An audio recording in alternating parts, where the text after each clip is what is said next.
और हमारे माननीय नेता तेजस्वी जी जब भी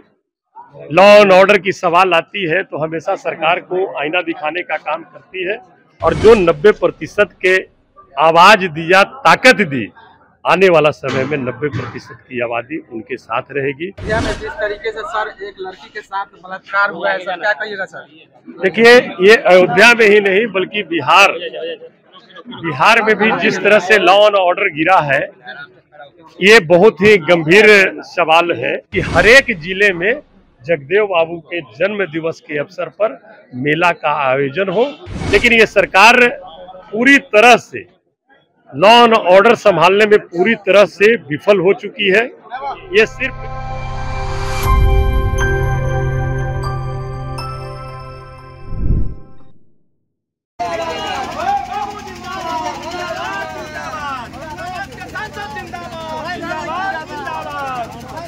भैया जिंदाबाद जिंदाबाद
पानी का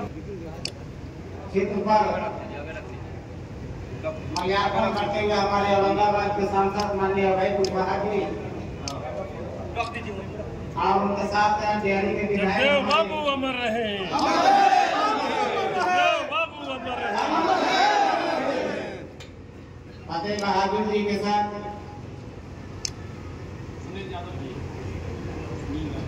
हमारे जिला के अध्यक्ष सुनील राय जी, हमारे सिवान जिला के अध्यक्ष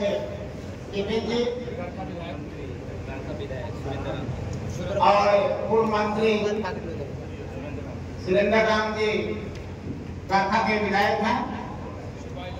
उनके द्वारा चित्र पर माल्यार्पण किया जा रहा है। आप सुरेंद्र राय जी का माल्यार्पण की धरती पर हार्दिक स्वागत और अभिनंदन करते हैं। बोलते रहिए, माइक से बोलते रहिए। हमारे वयोवृद्ध नेता सिपाही लाल माथुर जी के द्वारा माल्यार्पण किया गया और अन्य जो भी साथी अगर चाहे जगदेव बाबू के चित्र पर माल्यार्पण करके हुए अपना पुष्पांजलि दे सकते हैं, श्रद्धांजलि दे सकते हैं। सर जगदेव बाबू के सर आज शहादत दिवस पर क्या कहिएगा सर? आज जिस तरीके से पूरे बिहार में मनाया जा रहा है सर, इस पर क्या कहिएगा? देखिए, बिहार लेनिन अमर शहीद जगदेव बाबू के 50वीं बलिदान दिवस थे और ये अमूमन सभी जिले में मनाई जा रही है। और निश्चित तौर पर जो उनकी विचारधारा थी, उस विचारधारा को लेकर के हम लोग सभी वर्ग के 90% आबादी वर्ग के लोगों को बीच हम लोग जा रहे हैं, और जो 90% के हक और अधिकार का लड़ाई लड़ने का काम किया और जो 90% के आवाज दिया, ताकत दी, आने वाला समय में 90% की आबादी उनके साथ रहेगी। और एक सबसे बड़ी मांग हर एक जिले और पूरे बिहार से जो है, उसको हम लोग भारत सरकार में सदन में भी रखने का काम किया कि अमर शहीद जगदेव बाबू को भारत रत्न की उपाधि से नवाजा जाए। सर यहाँ पर बनियापुर में उनके नाम पर कोई सर मेला या आयोजन किया जाए उनके नाम पर सर, ऐसा सर? देखिए, निश्चित तौर पर अगर उस तरह की कोई बातें अगर आएगी, तो अगर यहाँ के लोग चाहेंगे तो उस तरह का मेला का आयोजन, या जब उनका 5 सितंबर है, 2 फरवरी को उनका जन्म दिवस के अवसर पर अगर उस तरह का करना चाहेंगे, तो आने वाला समय में हम तो चाहेंगे कि अगर सरकार 25 में आती है हम लोगों की, तो उस पर भी एक बहुत बड़ा निर्णय हम लोग लेंगे कि हर एक जिले में अभी मेला का आयोजन सिर्फ जहां पर उनकी शहादत हुई थी, कुर्ता की धरती पर होती है, लेकिन उसको हम लोग चाहेंगे कि हर एक जिले में जगदेव बाबू के जन्म दिवस के अवसर पर मेला का आयोजन हो और उनके विचारधारा को वहां पर लोगों के बीच परोसने का काम हम लोग उस माध्यम से करें। अयोध्या में जिस तरीके से सर एक लड़की के साथ बलात्कार हुआ है सर, क्या कहिएगा सर? देखिए, ये अयोध्या में ही नहीं बल्कि बिहार में भी जिस तरह से लॉ एंड ऑर्डर गिरा है, ये बहुत ही गंभीर सवाल है। और हमारे माननीय नेता तेजस्वी जी जब भी लॉ एंड ऑर्डर की सवाल आती है तो हमेशा सरकार को आईना दिखाने का काम करती है, लेकिन ये सरकार पूरी तरह से लॉ एंड ऑर्डर संभालने में पूरी तरह से विफल हो चुकी है। ये सिर्फ अपना काम करने में मगन है, कहां पे क्या हो रहा है जिसके लिए कभी चिंता करने की बात लोग नहीं की। सर एक और सवाल सर, बिहार में नवादा में जिस तरीके से जीतनराम मांझी बोल रहे हैं कि कोई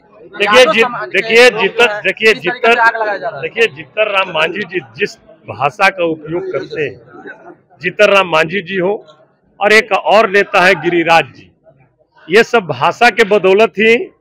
उन तमाम पार्टियों में, गठबंधनों में उनकी स्थान है। वो अपना राजनीति चमकाने के लिए इस तरह भाषा का इस्तेमाल वो कर रहे हैं,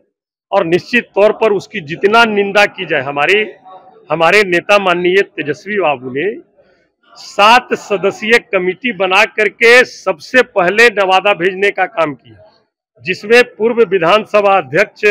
उदय नारायण चौधरी जी थे, आपको सतीश दास जी थे, पूर्व मंत्री भी उसमें थे। 7 सदस्यीय सबसे पहला टीम राष्ट्रीय जनता दल का नवादा में पीड़ित परिवार के घटना स्थल पर पहुंच करके उसका जायजा लिया और रिपोर्ट सौंप दी गई है, अवगत कराया गया है नेता से, उस पर निश्चित तौर पर संज्ञान। बहुत बहुत धन्यवाद सर।